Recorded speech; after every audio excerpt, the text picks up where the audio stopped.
आ जाने दीजिए, वो साथी आ रहे हैं, बैठ जाएं।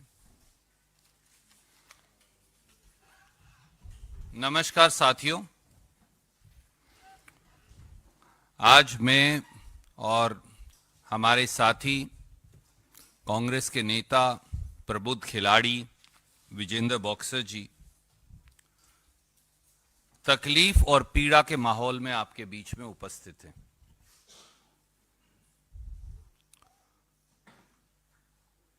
पहलवान बेटियों के यौन शोषण के आरोपी भाजपा सांसद बृजभूषण के असिस्टेंट और नॉमिनी संजय सिंह के चुनाव के बाद कुश्ती में ओलंपिक पद जीतने वाली देश की पहली महिला खिलाड़ी साक्षी मलिक ने खेल से संन्यास की घोषणा कर दी, जो भारत के खेल इतिहास में एक काला अध्याय है। अब लोग क्या कह रहे हैं, देश क्या कह रहा है?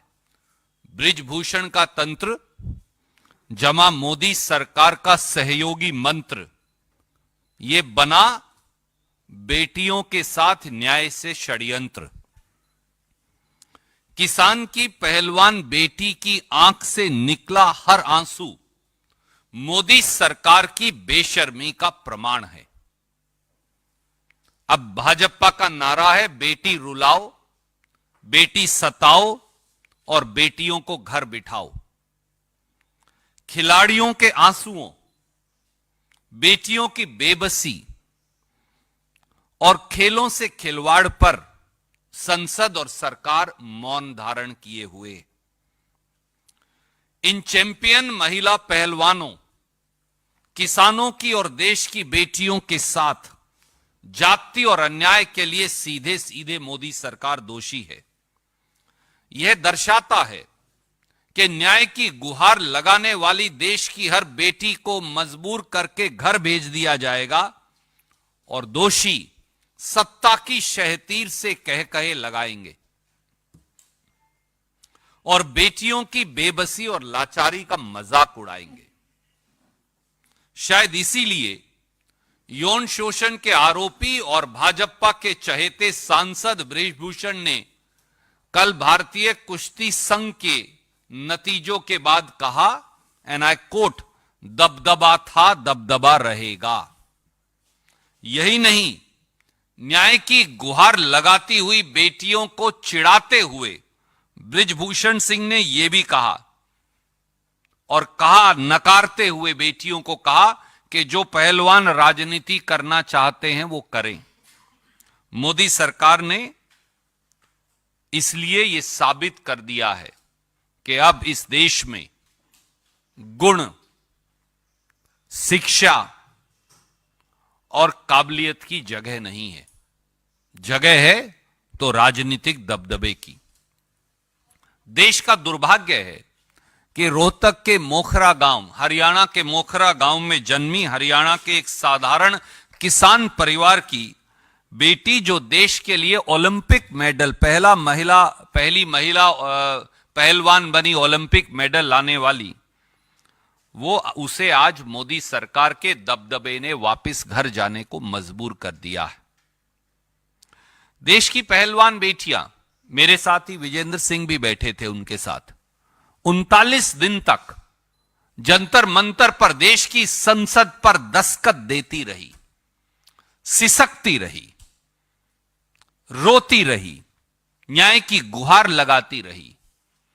पर प्रधानमंत्री जी, गृह मंत्री जी और खेल मंत्री जी ने उन्हें न्याय देने की बजाय उनको भाजपा की दिल्ली पुलिस के जूतों से कुचलवाया और सड़कों पर घसीटवाया।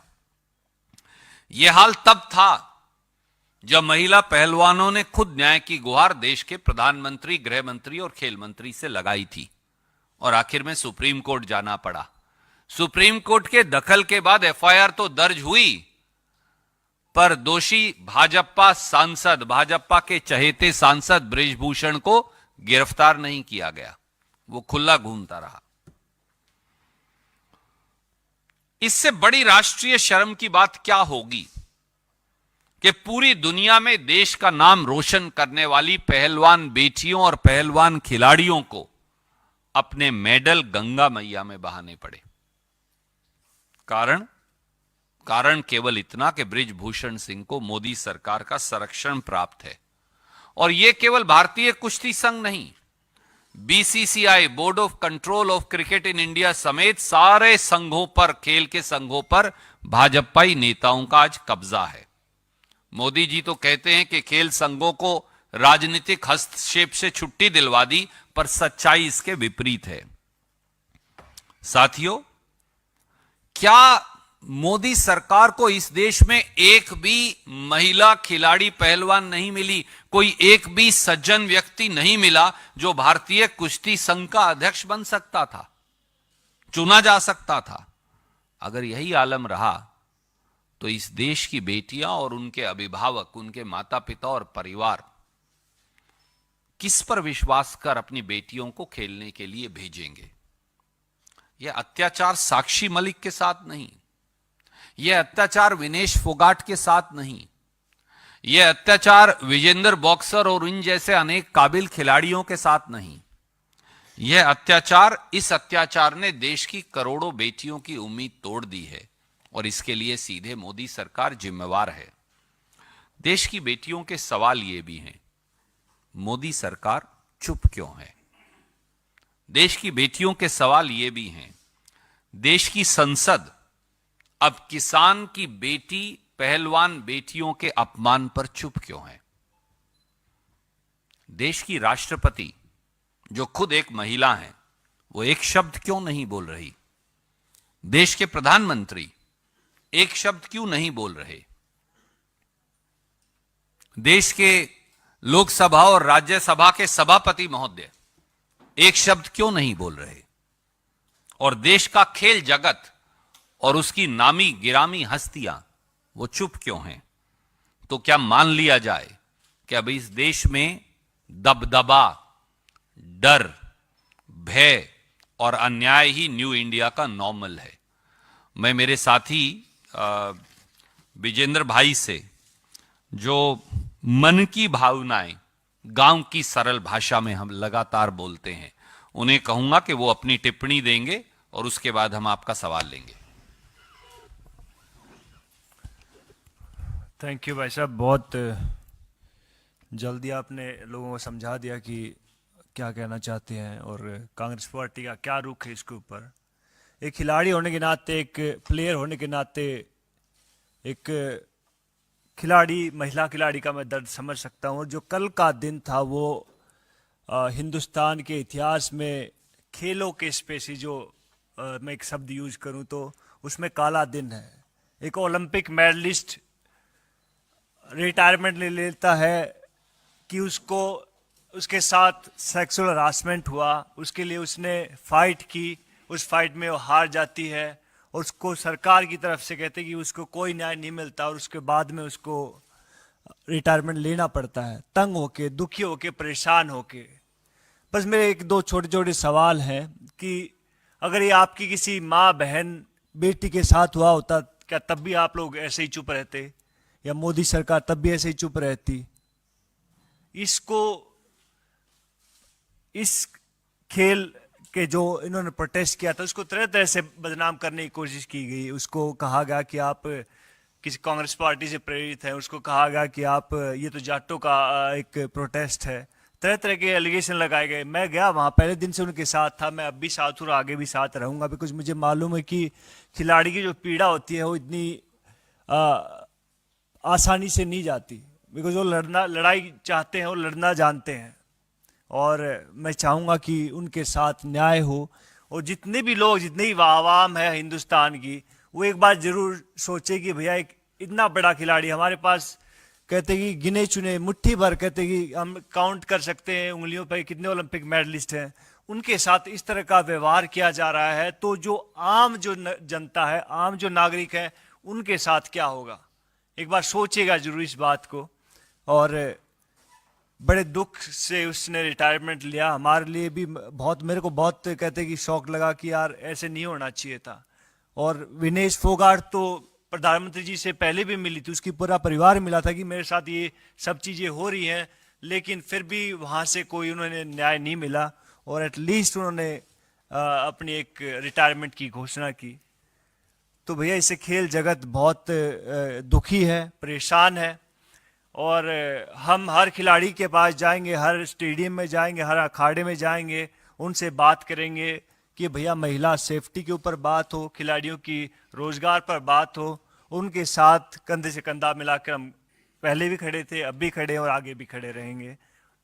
जय हिंद, जय भारत। Any questions? कोई आपका प्रश्न है इस बारे में?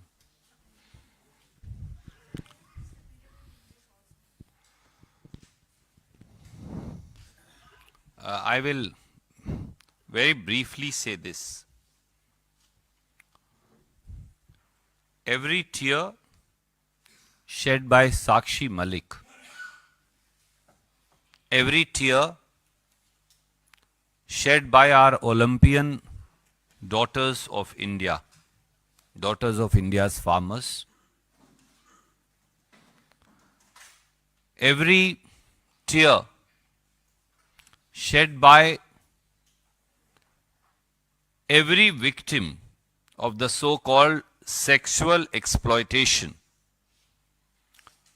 of BJP's favorite member of parliament Brij Bhushan post the election of his assistant Sanjay Singh and complete subjugation of the Kushti Sangh, Indian Wrestling Association,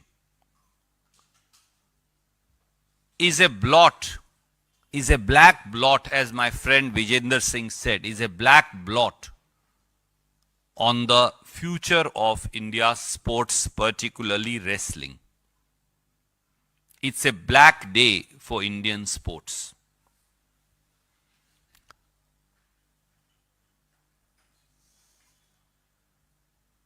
Our daughters, India's daughters, now stand on the crossroad of history, where justice is denied to them, where fairness as also recognition of their talent has been subjugated at the altar of politics of BJP, where talent has now been suppressed purely because BJP had to promote its own member of parliament, where quality of sports, bringing laurels to India, ensuring that the Indian tricolor, of which every citizen is proud of, flies high at the best of best, that is the Olympics, has no meaning left. No wonder, after the so-called declaration of result, the person accused of sexual exploitation of the women wrestlers of India said, "Dabdaba tha, dabdaba rahega." He also chided the daughters of India by saying that those wrestlers who want to do politics should join politics. Question is, Mr. Prime Minister, is this the way that the daughters of India's farmers, India's women wrestlers, the daughters of India will be treated in your government? Sakshi Malik was born in an ordinary farmer's family in Mokhra, Rohtak, Haryana. And she rose by sheer dint of her hard work, talent, capacity, conscientious nature and dedication. She rose to bring laurels to India by being the first woman wrestler, Olympian. And then, including Sakshi Malik, dozens and dozens of victims came forward accusing Brij Bhushan, BJP member of parliament, of sexual harassment and exploitation. For 39 days, these daughters of India kept on banging at the door of India's parliament for justice. But they went to Prime Minister of India, they went to Home Minister of India, they went to Sports Minister of India, they went to the media. Thousands and thousands of people poured at Jantar Mantar to support India's daughters. No caste, no creed, no religion, everybody came. And it became a movement for justice for India's daughters. That movement for justice for India's daughters, where my friend Vijender Singh was also present, was not given justice, but was trampled upon by the boots of Delhi police, egged on by its master, the Bharatiya Janata Party government. Daughters of India that brought laurels to India and kept Indian tricolor flying at Olympics were dragged by Delhi police on the streets right outside Parliament. Can there be something more shameful for this country that India's wrestlers, India's sportspersons, India's daughters had to go to Ganga Ji to immerse the Olympic medals and other medals for which they had worked all their life to bring laurels to this country? Friends, the truth is, it is not only the Indian Wrestling Federation, but including the Board of Control for Cricket in India, every single sports federation is under the control of BJP leaders or their cronies. Prime Minister speaks about that he has got rid of sports from political intervention, but the truth is otherwise, and stares the Prime Minister in his face today. Bharatiya Janata Party and Modi government could not find a single woman wrestler to head the Wrestling Federation of India, or a single seasoned sports player with impeccable credentials to head the Wrestling Federation of India. They had to find assistant to Brij Bhushan Singh to be elected to the Wrestling Federation of India. Does it not tell you, countrymen and women, and every aspiring young man and women, that there is no justice? So this injustice is not with Sakshi Malik. It has shattered the dreams of millions and millions of girls and daughters of India, for perhaps they no longer would like to go out to be a participant in the ultimate activities, that is sports and wrestling. And there are simple questions that this country asks. Why is Modi government mum? Why is India's parliament mum on the insult heaped upon the daughters of India, the daughters of farmers, and the tears in their eyes that roll, which hurt and lacerate the soul of India? Why is it that the President of India, who is a woman herself, completely silent? Why is it that the Speaker of the Lok Sabha and Chairperson of the Rajya Sabha completely mum? Why is it that those who have gained top-notch position in sports, and some of whom have become member of parliaments, nominated in other categories based on their achievement in sports, why is everybody mum? Does it mean that fear and dabdaba in this country is the new normal in New India? Thank you. Yes, sir, please. ये चुनाव जीते, और वो पहले दिन से कह रहे थे कि कोई भी हो लेकिन चुनाव जीतेंगे, और चुनाव परिणाम भी उनके पक्ष में रहा। क्या आपको लगता है कि जो चुनाव हुए वो निष्पक्ष नहीं हुए, क्योंकि वाइस प्रेसिडेंट तो खिलाफ वाला मुकाबला जीता है? आदरणीय साथी, कल मेरे साथी विजेंद्र सिंह जी ने, ये बहुत सरल स्वभाव के हैं, इनका राजनीति से नहीं, क्योंकि लेना देना खिलाड़ी हैं, इन्होंने एक बात कही, मैं वो दोहराता हूं। खिलाड़ी संघ जो देश में है, वो राजनीतिक दबदबा और पैसे के बल से चल रहे हैं। ये कड़वा सत्य है, ये मैं भी जानता हूं, आप भी जानते हैं, आपके दर्शक भी जानते हैं। जिसकी लाठी उसकी भैंस।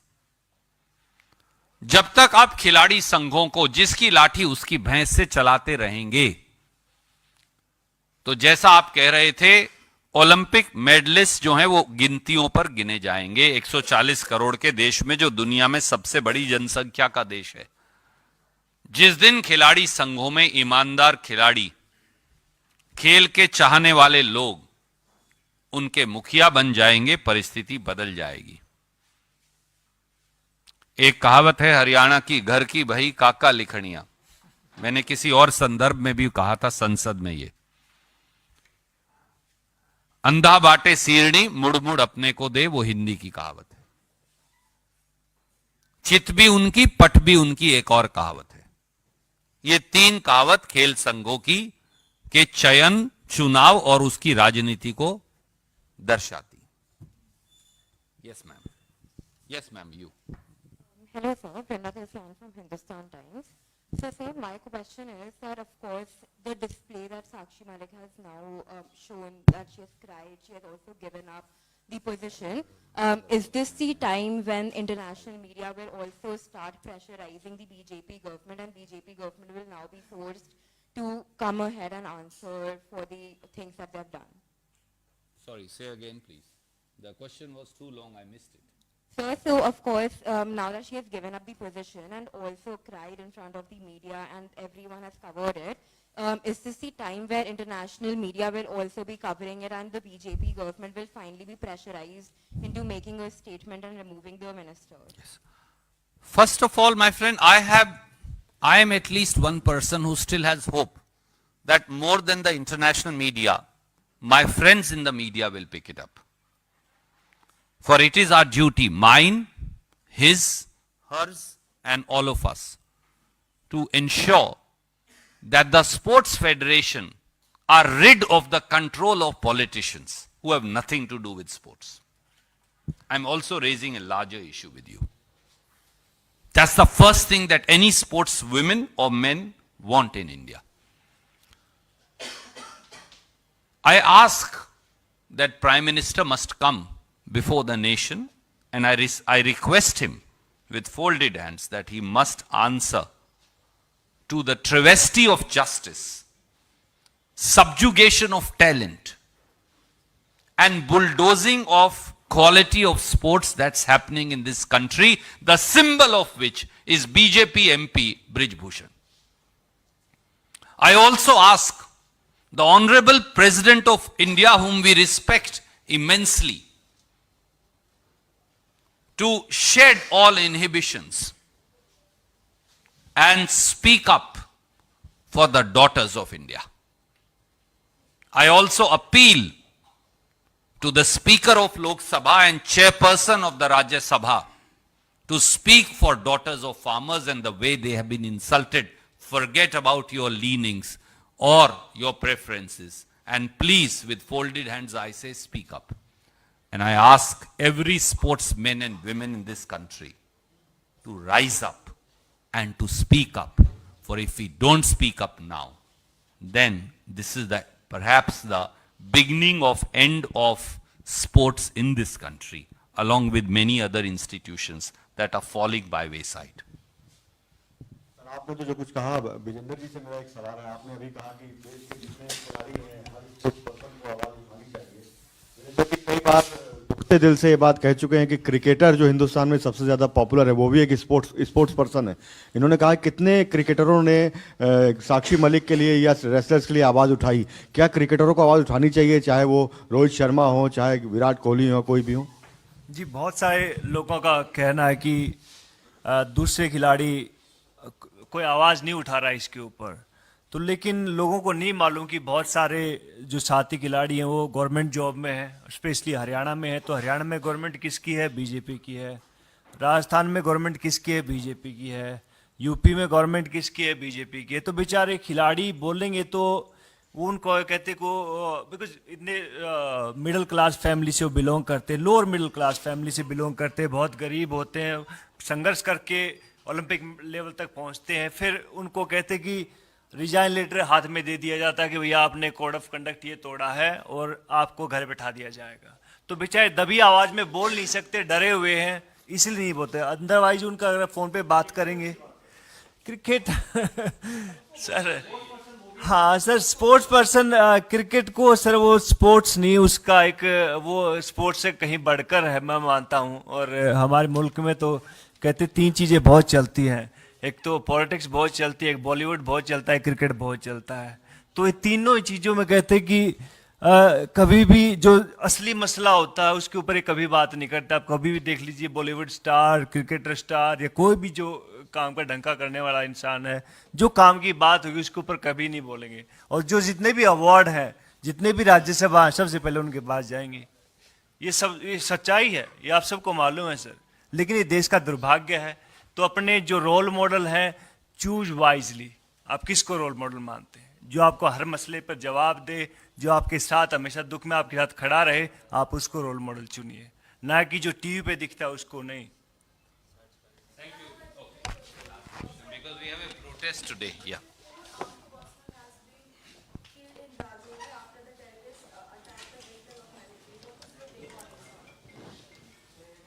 On behalf of Indian National Congress, we pay our homage to the martyrs who have given the ultimate sacrifice for Mother India, fighting terrorism and terrorists. Our heartfelt condolences to their family. It also raises a pertinent question. On one side, the Honorable Home Minister and Defence Minister of India every day say that terrorism has ended.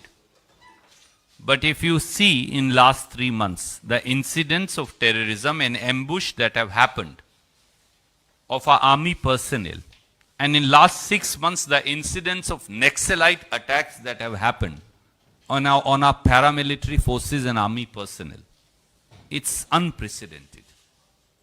So I think it calls for a serious internal security review, as also the situation at our borders by the Prime Minister of India and sharing it with the country. More so when China continues to occupy large tracts of Indian territory in eastern Ladakh, and they are setting up villages in Arunachal Pradesh. They are at the borders in Bhutan, including constructing roads up to the Chicken's Neck, what we call the Siliguri corridor. And there are reports of incursions by the Chinese in Uttarakhand. One instance where they came up to a bridge. So I think these are important issues. Bereft of any politics, I urge upon Prime Minister and the Defence Minister and the Home Minister to have an internal security review and the review of our borders and the situation prevailing thereupon, and tell the country by when will they show red eyes to China and reclaim the Indian territory. Thank you. I will discuss it separately another day, for sure. We'll have a separate full